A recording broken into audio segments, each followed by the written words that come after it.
Kondisi ini diperparah dengan kenaikan BBM juga, sehingga membuat kebutuhan ekonomi keluarga naik, sementara penghasilan sang suami segitu-gitu aja.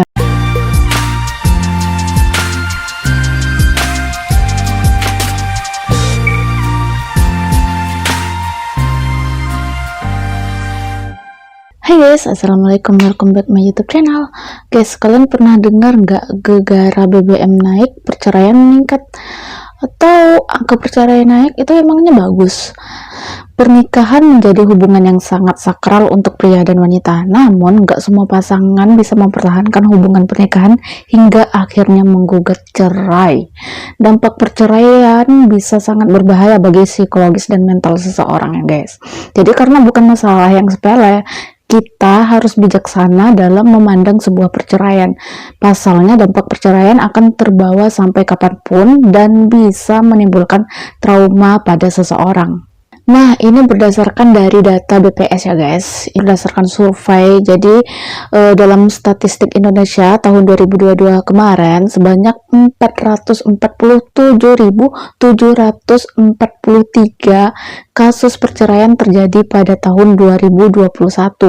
Jadi angka tersebut mengalami kenaikan dibandingkan tahun sebelumnya yang mencapai 291.677 perkara.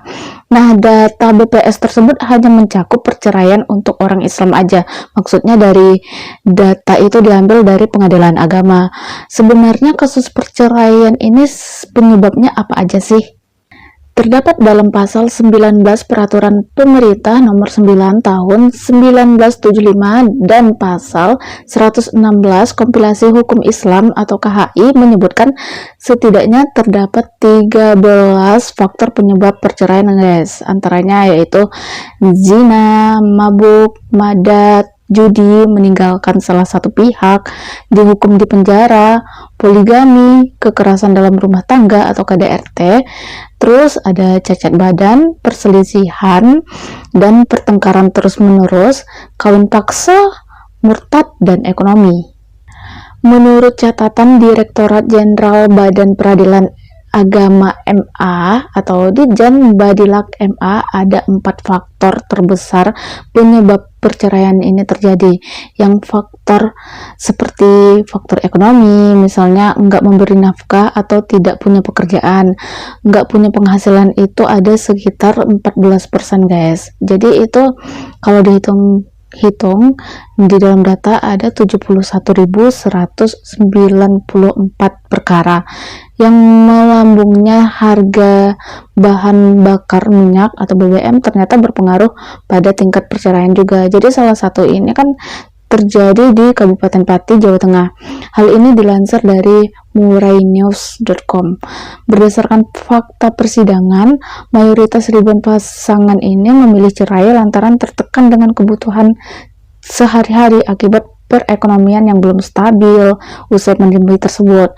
Kondisi ini diperparah dengan kenaikan BBM juga, sehingga membuat kebutuhan ekonomi keluarga naik, sementara penghasilan sang suami segitu-gitu aja atau tetap ya guys. Jadi kondisi ini dinilai memicu perselisihan keluarga. Nah, perselisihan dan pertengkaran ini menjadi faktor penyebab yang paling tinggi, itu sebanyak 36% atau 176.683 perkara. Ada juga yang lain menjadi penyebab perceraian, yaitu meninggalkan kediaman tempat bersama, itu sebanyak 7% atau 34.671 perkara, dan kekerasan dalam rumah tangga ada 0,6% atau sebanyak 3.271 perkara. Lain-lain sisanya guys, itu sebanyak 198.951 perkara. Itu macam-macam. Terus, siapa yang lebih bahagia setelah cerai? Perempuan atau laki-laki ya? Nah, berdasarkan hasil survei dari AVO yang dilakukan pada tahun 2000, warga Amerika, baik pria maupun wanita, jadi menunjukkan bahwa ternyata wanita lah yang banyak menuntut cerai dibandingkan pria, dengan perbandingan 64% wanita dan 44% untuk pria. Lumayan juga ya guys. Jadi mengapa sih wanita sering lebih meminta cerai daripada lelaki? Menurut seksologis dan profesor sosiologi University of Washington Pepper Schwartz, PhD, wow. Hal ini dikarenakan kebanyakan wanita menganggap bahwa menyalahkan diri sendiri justru terlihat lemah, dan pria terlihat tidak gentle jika menyalahkan istrinya. Dan siapakah yang lebih bahagia setelah cerai guys? Cewek atau cowok ya? Nah, ternyata wanita jugalah yang cenderung lebih bahagia. Jadi sebanyak 73% wanita mengatakan bahwa mereka nggak menyesali keputusan cerai ini, dan hanya 61% pria mengatakan bahwa mereka puas dengan keputusan cerai. So guys, alasan wanita lebih bahagia setelah cerai karena mereka merasa lebih nyaman sendirian, jadi bisa lebih sukses, belajar mandiri, dan merasa lebih bisa melakukan apa yang mereka inginkan dibandingkan ketika pada masa menikah. Sebaliknya, pria cenderung takut menjalani hidup sendirian setelah sebelumnya mereka memiliki teman dan ada yang mengurus semua hal-hal saat menikah. Jadi itu yang membuat para pria kurang bahagia setelah cerai guys. Meski memang bukan keputusan yang baik dan diinginkan semua orang, namun perceraian memang nggak bisa dipisahkan dari lika-liku rumah tangga. Dan entah pihak mana yang lebih bahagia ya guys. Semoga keputusan cerai bisa membuat kehidupan mereka lebih bahagia. Jadi apa aja sih dampak dari perceraian ini? Nah, dilansir dari hellosehat.com, macam dampak dari perceraian yaitu yang pertama, bagi beberapa orang kondisi mental usai perceraian mungkin menjadi lebih tidak stabil sehingga memicu stres hingga depresi. Yang kedua, dampak perceraian juga bisa dirasakan oleh anak-anak dan orang sekitar. Terus selanjutnya, perceraian bisa mengganggu kesehatan fisik termasuk meningkatkan risiko penyakit jantung. Namun ada juga setelah perceraian mereka menjadi lebih bahagia. Berdasarkan penjelasan aku tadi, sebisa mungkin perceraian itu jangan terjadi ya guys, kecuali kalau memang nggak ada solusinya lagi, ya gimana lagi, ya kan? So, aku ada beberapa tips buat kalian agar hubungan tetap harmonis dengan pasangan. Yang tips pertama yaitu adalah tunjukkan rasa kasih sayang. Jadi setiap orang tentunya memiliki cara yang berbeda dalam menunjukkan kasih sayang yang ia miliki kepada pasangannya ya.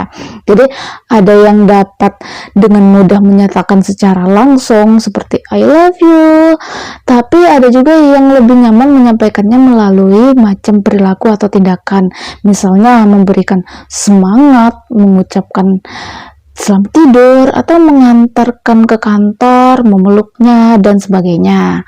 Nah, adapun caranya mengekspresikan perasaan cinta ini merupakan salah satu kunci hubungan yang langgeng guys. Tips hubungan langgeng yang kedua yaitu adalah komunikasi yang baik. Jadi pernah nggak kalian mendengar pernyataan yang menyatakan bahwa hubungan yang harmonis itu didasari oleh komunikasi yang baik? Jadi pernyataan itu sangatlah tepat ya guys, karena dengan adanya komunikasi maka hubungan bisa semakin harmonis. Namun jika hubungan tidak didasari dengan komunikasi yang baik, akan lebih cepat terjadi cekcok atau pertengkaran guys. Itu tuh memang fakta sih. Dan tips hubungan langgeng yang ketiga adalah menghargai waktu bersama pasangan. Jadi ketika kita mengobrol dengan pasangan, lebih baik jauhkan gadget, gak usah megang HP lah ya. Dan gak enak kan kalau kita ngobrol terus pasangan kita megang HP, fokusnya ke HP, itu kan rasanya gimana gitu ya.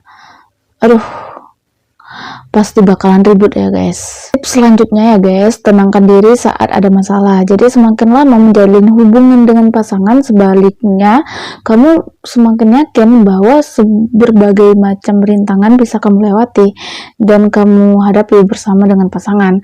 Kebanyakan kasus perpisahan yang terjadi sendiri dikarenakan mereka nggak tenang dan hanya berdasarkan emosi ketika menghadapi masalah tersebut, serta menganggap kata berpisah jauh lebih mudah dibandingkan tetap bertahan.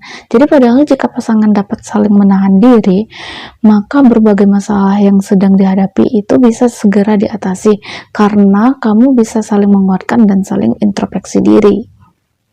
Next tips selanjutnya ini yang paling penting juga guys, jadi adanya rasa saling percaya. Nah ini bisa membentuk sebuah komitmen dan gak bisa dilepaskan begitu aja. Dalam hal ini rasa saling percaya bukan hanya dalam janji manis aja ya guys, tapi juga percaya satu sama lain bahwa kalau kedua belah pihak itu dapat saling menjaga komitmen. Nah sekian tips dari aku. Kalau ada kata yang kurang atau salah bisa komen di bawah, dan jangan lupa di like, share, dan subscribe video aku. Assalamualaikum warahmatullahi wabarakatuh.